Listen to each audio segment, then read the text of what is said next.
For many young people, a student loan is the first major financial commitment they ever sign. The paperwork looks routine. The payments seem far away. The amount feels manageable in the moment. But student loans can quietly shape a decade or more of adult life. Understanding how they really work, before you sign anything, helps you treat education as the powerful tool it can be, without letting the financing turn into a quiet weight on your future. At its core, a student loan is money you borrow to pay for education. The lender pays your school or covers your expenses. You agree to repay the amount with interest over a set period after your studies end. The loan can come from a government program or a private lender. Different sources usually have different rules, rates, and protections. Knowing which type of loan you have is the first step. This matters because student debt does not behave like a normal consumer loan. The interest may begin accumulating before you finish school. The repayment period can stretch over many years. The amount you actually pay can be significantly larger than the amount you originally borrowed. And in many places, student loans are difficult to remove through normal financial relief options. Decisions made early have very long consequences. To understand how it really works, picture 3 phases. The first is the borrowing phase, when funds are disbursed during your studies. The second is the in-school phase, when interest may or may not accumulate, depending on the loan type. The third is the repayment phase, when you begin making monthly payments after graduation or after leaving school. Each phase has its own quiet rules that affect the final cost. Let us look at a simple example. Imagine borrowing $30,000 for a degree over 4 years. The amount is disbursed gradually. Interest may quietly accumulate during school in many cases. After graduation, repayment begins over 10 or more years. The total amount repaid could be $40,000 or more, depending on the rate and term. The original education borrowed $30,000. The financial decision committed to $40,000 or more. A common mistake is borrowing more than the education truly requires. Some students accept the maximum loan amount because it is offered, then use the extra for lifestyle expenses. Years later, they are repaying interest on memories, not on degrees. The temptation feels small in the moment. The long-term cost is significant. Borrowing only what you need is one of the most powerful boundaries you can set during your studies. There is also a hidden risk in postponing payments through deferment or forbearance without understanding the cost. Pausing payments may feel like relief, but interest often continues to accumulate during these pauses on certain types of loans. The balance grows quietly. By the time you resume repayment, the loan may be larger than when you first paused. Pauses are sometimes necessary, but they are rarely free. The fine print matters greatly here. A useful way to picture a student loan is as a long bridge that begins after graduation. The decisions made before crossing the bridge, how much you borrowed, which loans you accepted, what rates you locked in, all decide how long that bridge will be and how heavy each step will feel. The bridge is real. It must be walked, but its length and difficulty can be shaped well before construction begins. A second key idea is the difference between subsidized, unsubsidized, and private loans, where these exist. Some loans do not accumulate interest during school. Some do. Private loans may carry higher rates and fewer protections than public loans.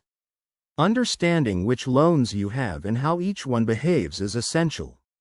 2 students with the same total balance can experience very different cost structures depending only on which loans they signed. A practical example helps. Imagine a graduate with one loan that did not accumulate interest during school and one private loan that did. After graduation, the second loan starts with a higher balance than originally borrowed. The same monthly payment goes further on one loan than the other. Knowing the structure of each loan allows you to prioritize payments wisely once repayment begins, rather than treating all balances equally. Beginners often misunderstand the role of repayment plans. Many systems offer multiple repayment options, standard, extended, income-based, and others. Longer plans lower the monthly payment but can dramatically increase the total cost. Income-based plans can offer relief during low-earning years. The right plan depends on income, family situation, and long-term financial goals. There is rarely a single best option. There is the option that fits your real life. There is also a psychology angle. Student loans can feel emotionally heavy. They are tied to ambition, identity, and choices made when very young. Some borrowers avoid even looking at their balances. Others feel constant guilt about decisions made years ago. The healthiest mindset is calm awareness without shame. The past is the past. Today's actions are what determine how the loan moves forward and how peacefully you carry it. A simple practical rule helps you manage student loans wisely. Always know your total balance, the interest rate of each loan, and the minimum monthly payment.